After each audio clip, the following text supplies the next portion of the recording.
오늘 여러분이 어떤 어려움을 겪고 계신지 저는 다 알지 못합니다. 어쩌면 재정적인 위기 속에 있거나 건강 문제로 고통받고 있거나 혹은 배우자와의 갈등으로 힘든 시간을 보내고 계실지도 모릅니다. 하지만 이 한 가지만은 분명히 말씀드리고 싶습니다. 여러분에게는 하늘의 아버지가 계십니다. 그분은 우리에게 가까이 계시며 우리를 깊이 돌보시고 모든 것을 하실 수 있는 유능하고 한결같은 분이십니다. 그분은 당신을 아끼십니다.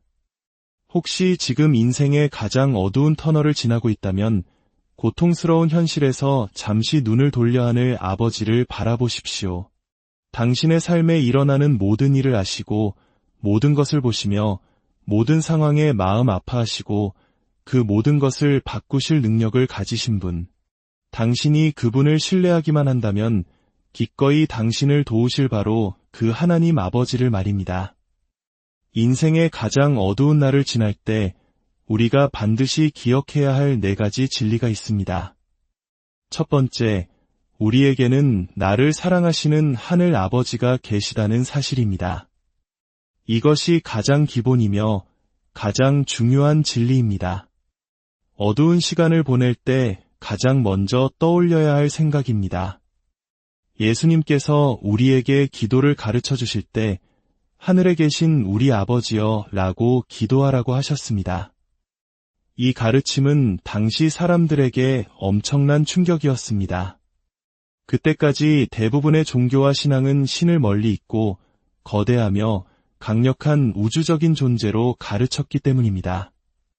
자비로울 수는 있어도 감히 아버지라고 부를 수 있는 친밀한 존재는 아니었습니다. 하지만 예수님께서 모든 것을 바꾸셨습니다. 그분은 하나님께 기도할 때 마치 어린아이가 아빠를 부르듯 하라고 가르치셨습니다. 실제로 예수님께서 사용하신 아람어 아바는 아빠라는 뜻입니다. 중동의 아이들이 가장 먼저 배우는 친근한 단어이지요. 예수님께서 십자가에서 고통스럽게 죽어가실 때 그분의 마지막 말씀 또한 아버지라는 단어로 시작했습니다. 죄에 대한 심판의 시간이 끝나고 하나님과 화해하게 된 그 순간 예수님은 비인격적인 힘이나 무관심하고 멀리 있는 신이 아닌 아버지께 말씀드리고 계셨던 것입니다. 요한복음 16장 27절에서 예수님은 이렇게 말씀하십니다. 내가 아버지에게서 나와 세상에 왔고 다시 세상을 떠나 아버지께로 가노라. 많은 사람들이 육신의 아버지로부터 받은 상처 때문에 하나님 아버지라는 개념을 받아들이기 힘들어합니다. 무관심하고 비난하고 파괴적이었던 아버지의 기억이 하늘 아버지의 이미지까지 왜곡시키는 것이죠. 하지만 하늘 아버지는 그런 분이 아니십니다. 성경은 하나님이 우리를 돌보시는 아버지, 한결같은 아버지, 가까이 계시는 아버지, 그리고 모든 것을 하실 수 있는 유능한 아버지라고 증언합니다. 그분은 우리가 상상하는 것 이상으로 우리를 사랑하십니다. 시편 103편 13절은 말합니다. 아버지가 자식을 긍휼히 여김같이 여호와께서는 자기를 경외하는 자를 긍휼히 여기시나니 이것을 기억하십시오. 하나님은 나 자신보다 나를 더 사랑하십니다. 이 말이 조금 충격적으로 들릴 수도 있습니다. 하지만 사실입니다. 우리는 스스로를 하나님께서 우리를 사랑하시는 것만큼 사랑하지 못합니다.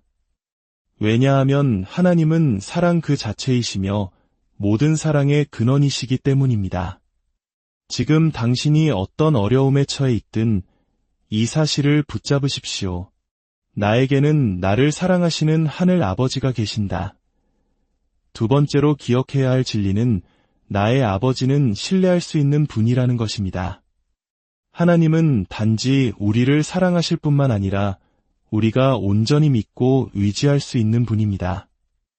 예수님께서 십자가에서 아버지, 내 영혼을 아버지 손에 부탁하나이다 라고 말씀하셨을 때 이것은 온전한 신뢰의 고백이었습니다. 우리 인생에서 내려야 할 가장 중요한 결정 중 하나는 누구를 신뢰할 것인가? 입니다.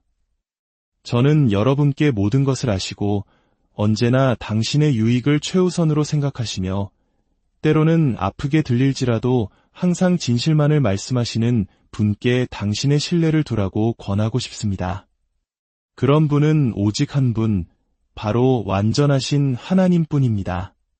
아버지, 제 영혼을 맡깁니다. 제 삶을 주님께 의탁합니다. 지금 저는 짙은 어둠 속을 걷고 있습니다. 어디로 가야 할지, 무엇이 위이고 아래인지 분간할 수 없습니다. 앞으로 닷새는커녕 당장 내일 일도 알 수 없습니다.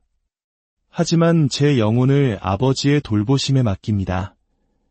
시편 33편 4절은 이렇게 말합니다. 여호와의 말씀은 정직하며 그가 행하시는 일은 다 진실하시도다. 우리는 그 어떤 사람에 대해서도 이렇게 말할 수 없습니다. 사람은 누구나 실수를 하는 연약한 존재이기 때문입니다. 그러나 하나님은 언제나 신뢰할 수 있습니다. 진리는 우리가 믿느냐 믿지 않느냐에 따라 바뀌지 않습니다. 하나님께서 말씀하셨다면 그것으로 충분합니다. 우리가 그것을 믿든 믿지 않든 그 말씀은 진리입니다. 예수님께서 내 영혼을 아버지 손에 부탁하나이다라고 말씀하실 때 부탁하다라는 헬라어 단어는 맡기다, 즉 예금하다라는 의미를 가집니다. 은행의 안전금고에 기중품을 보관하는 행위를 묘사할 때 쓰이는 단어입니다. 안전금고에 넣은 물건은 잠겨 있고 안전하며 누구도 손댈 수 없습니다. 우리의 삶을 하나님의 안전금고에 맡기는 것이 바로 신뢰입니다. 우리의 삶의 좋은 부분, 나쁜 부분, 아름다운 부분, 추한 부분 그 모든 것을 통째로 하나님의 안전금고에 예금하는 것입니다. 우리가 하나님께 드리는 것은 무엇이든 그분께서 안전하게 지켜주실 것을 믿을 수 있습니다. 그렇다면 지금 여러분이 하늘 아버지께 맡겨야 할 것은 무엇입니까? 힌트를 드리자면 당신이 걱정하는 모든 것입니다. 건강이 걱정되십니까? 그것을 하늘 아버지께 맡기십시오. 미래가 걱정되십니까? 그것을 아버지께 맡기십시오. 결혼, 자녀, 직장 문제로 걱정하십니까? 그 모든 것을 아버지께 맡기십시오. 걱정은 사실상 실천적 무신론과 같습니다. 나를 사랑하고 신뢰할 수 있는 하늘 아버지가 없는 것처럼 행동하는 것이기 때문입니다. 걱정이라는 경고등이 켜질 때마다 우리는 하나님을 향한 신뢰를 멈췄다는 것을 깨달아야 합니다. 물론 고통 속에서 하나님을 신뢰하기란 가장 어렵습니다. 예수님께서는 십자가 위에서 극심한 고통 중에 내 영혼을 부탁하나이다 라고 말씀하셨습니다. 바로 그 고통의 순간이야말로 우리의 신뢰가 가장 필요한 때입니다.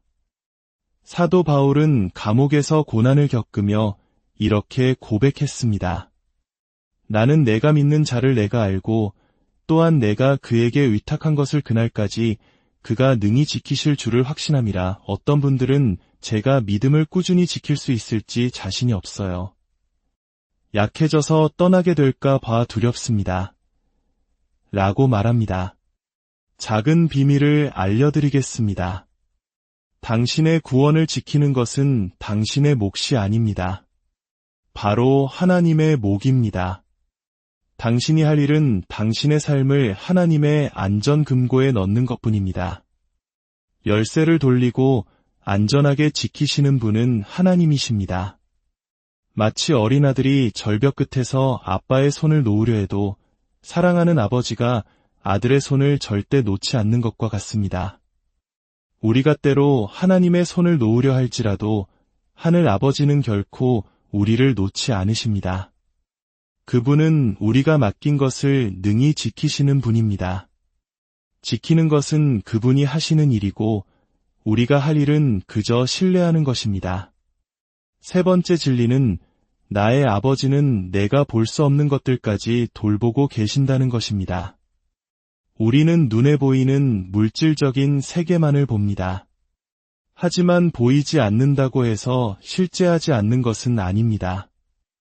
어두운 터널 속에 있을 때 우리는 해결책을 볼 수 없습니다. 하지만 우리가 기다리는 동안 하나님은 일하고 계십니다. 우리가 할 일은 신뢰하는 것입니다. 직장을 기다리는 동안, 기도 응답을 기다리는 동안, 변화를 기다리는 동안 하나님은 보이지 않는 곳에서 일하고 계십니다.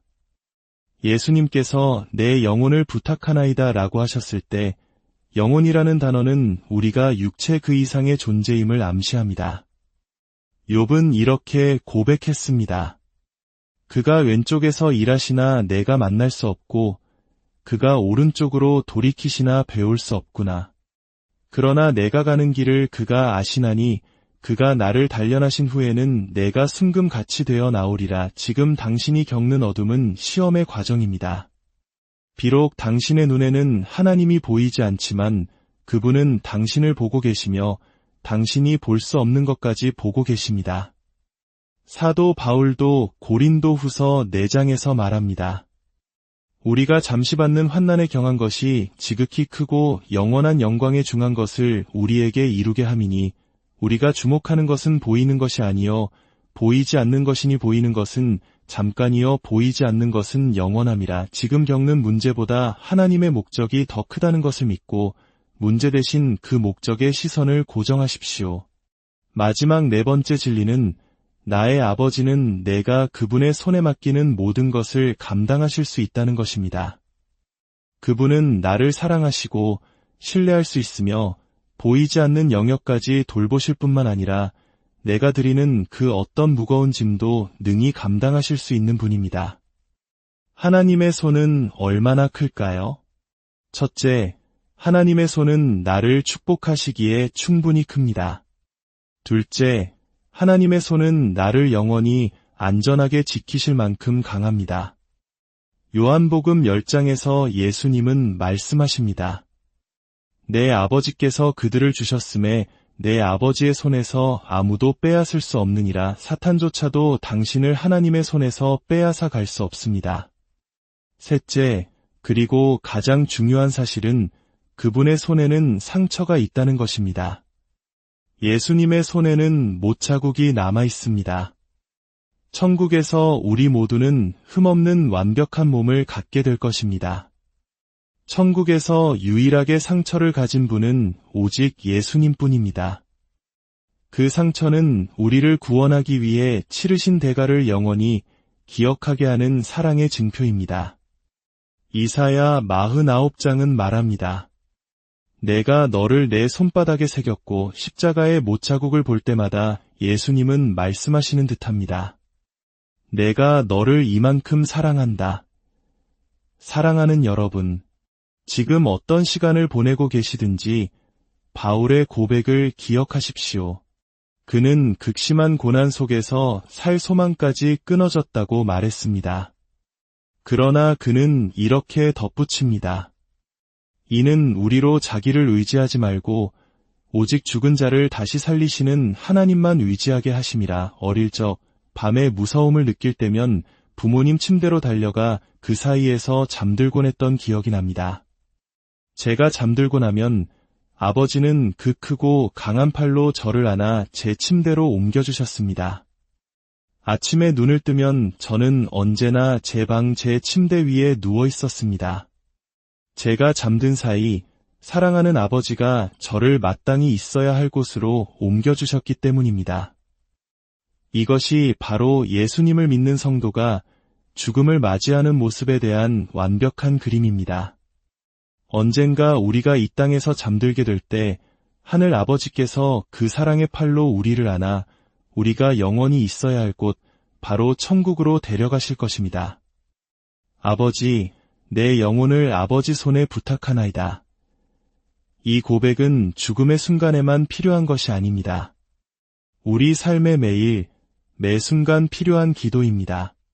두려울 때, 분노할 때, 걱정될 때, 우울할 때, 혼란스러울 때, 절망에 빠졌을 때, 중요한 결정을 앞두고 있을 때, 매일 이 기도를 드리십시오. 아버지, 제 영혼을 아버지의 손에 맡깁니다.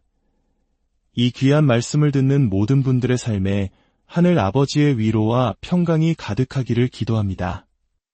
이 메시지가 여러분에게 힘이 되었다면 주변에 사랑하는 이들과 함께 나누어 주님의 은혜를 전하는 통로가 되어 주십시오. 저희 채널을 구독하시는 것 또한 이 빛을 더 널리 퍼뜨리는 귀한 섬김이 될 것입니다. 여러분의 모든 걸음 위에 주님의 축복이 함께